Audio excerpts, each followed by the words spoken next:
jirtay haweeney ninkeedu uu ka geeriyooday 3 caruur ah ayadoo haysata wadanku wuxuu iska ahaa xaalad adag maysan shaqaysan jirin ilmaheedina way yaryaraayeen waxay iskala daalacaysa caruurteedii waxeeda ilaahay sidoo u qoodiyaba si kastaba ha noqotee ugu dambeyntii waxay go'aansatay inay meel yar oo qudaarta ku iibiso samaysato meeshii ayay ka shaqaysanaysay waxeedaas iska iibsan jirtay ilaahayna uu ka irsaaqayay gabadhii way xanuunsatay waxaana ku dhacday inay shaqaysan weyday ay aad u jiratay maalin maalmaha kamida waxaa soo booqday nin xaafadda maxay ahayd xoogaa nin kooxooga ugu hanti fiican oo dadkuna ay aad u qadarin jireen ninkii haddii uu u yimid xaaladoodii markuu arkay ayuu wuxuu u ballan qaaday cunto kasta ay cunayaan inay ka qaataan maqaayadiisa cuntada maqaayad aad u weyn ayuu lahaa ninka bes habeenkii markay tahay ay bixi jirtay si xoogaa cuntada loo soo siiyo gurigeeda u soo qaadaysa ilmaheeda u keenaysay muddo dheer sidaas markay ahayd bini aadamku waa iska garan kartaa ilaahay unbaa adoonkiisa kaafin kara qof waliba hadduu xoogaa ku wado wax ku siiyo hadhow waxaa imaanaysa xoogaa inuu culays dareemo aad iyo aad horaa loo yiri baahi badan iyo bugta badan waa isku naxay aad iyo aad sax marka maalin maalmaha kamida isagoo maqaayad jooga ayaa waxaa la yiri gabadhi ayaa timid iyadoo cuntadii rabta markaas dadkii buuxa meeshii ayuu ku qayliyay u dhaay adiga saacadana cunto soo doonatay waqti la isku imaado munaasibkeeda ama ahan waad khaldantay haddana wax lagu siinayo ma jirto iska bax gabadhi iyadoo niyad jabsan iska soo laabatay gurigii ilmihii iskaga soo laabatay marka inta ay jidka ku sii jirto iyadoo aad u qalbi xun ilmihiina aan wax u sidinta ilmihiina ay wax ka sugayaan baa waxaa la yiri way miir beesha si iskula hadlaysay jidka markay jidka ku dhacday way xanuustay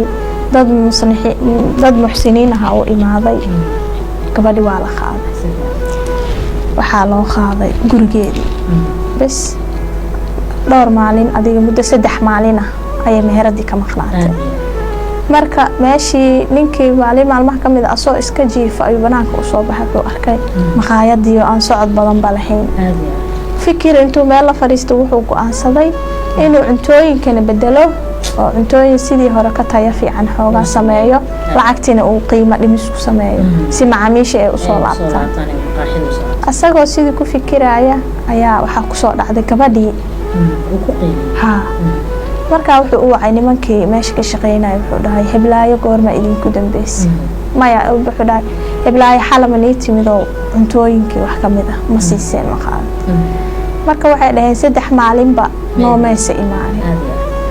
waana 3 maalin ee maqaayada dad fiican ba imaaninba markiiba dareenaa galay uu baxay gurigii uu tagay gabar yar oo ay dhashaa ka furtay bas guriga geligiisa wuxuu ka kooban yahay hal qof markuu gudihii soo galay uu la hadlay iyadoo xanuunsan oo jiifta islaan gabar dariskeeda oo iskaga arxan faleysay oo naxariisanaysa la joogtay markuu weydiiyay waxay tiri habeen noocaas ha jirtay iyadoo ilmaheedu waxay cunaan u soo weyday kadibna habeenkii miir beeshay wayna xanuunsatay dadka wixii tabartooda way u sameeyaan laakiin ilaa hadeertaan xanuunkii la jiifta wuu la hadlay markay aragtay way ku faraxday iyadoo xoogaana ka qiirootay wixii uu soo sameeyay maalintii hore ilmihiina waxay ku farxeen cuntooyin iyo waxbuu u soo qaaday uu siiyay halkii ayuu gabadhii ku raali geliyay waxa uu u ballan qaaday inuu wax waliba oo ay cunayaan masaariifta reerka iyo qoyska inuu kafaalo qaado uu bixin doono daawadeedii wixii awoodiisa oo dhan uu caawin karo u sameeyo xoogaa lacag iyo cuntadiina sidii uu keenay marka gabadhii way u duceysay waxay ku tiri ilaahayna irsaaqadaada yani ilaahayna xoolahaaga ha kuu barakeeyo risiq waasacan Allah ku siiyo bas ninkii isagoo faraxsan ayuu gabadhii ka soo laabtay maqaayadii markuu ku soo laabtayba dad ayaa buuxay meeshii qaarna waxay sugayaan inta la firaaqeynayo kuwa wax cunay ay baxayaan si ay u fariistaan هو يا بر maxaa dhacay dadkan maxay ahaayeen marka hore zaxmada wuxuu u maleeyay in buuq meesha ka dhacay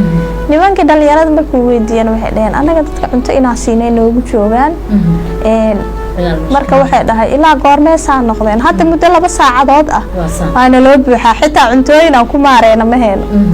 marka wuxuu soo xasuustay 2 saac ka hor markii uu gabadha iyo ilmaheeda ka farxiyo wax u geeyay inay ahay markaas wuxuu ogaaday in Allah subhanahu wa ta'ala hada adoonkiisa aad wax siisid isagana uu wax ku siiyo ha marka sadaqada waa ajiib uu ilaahay leeyahay adoomadeedii wax isiiya wa akhridullaha qardan hasana marka la dhahayo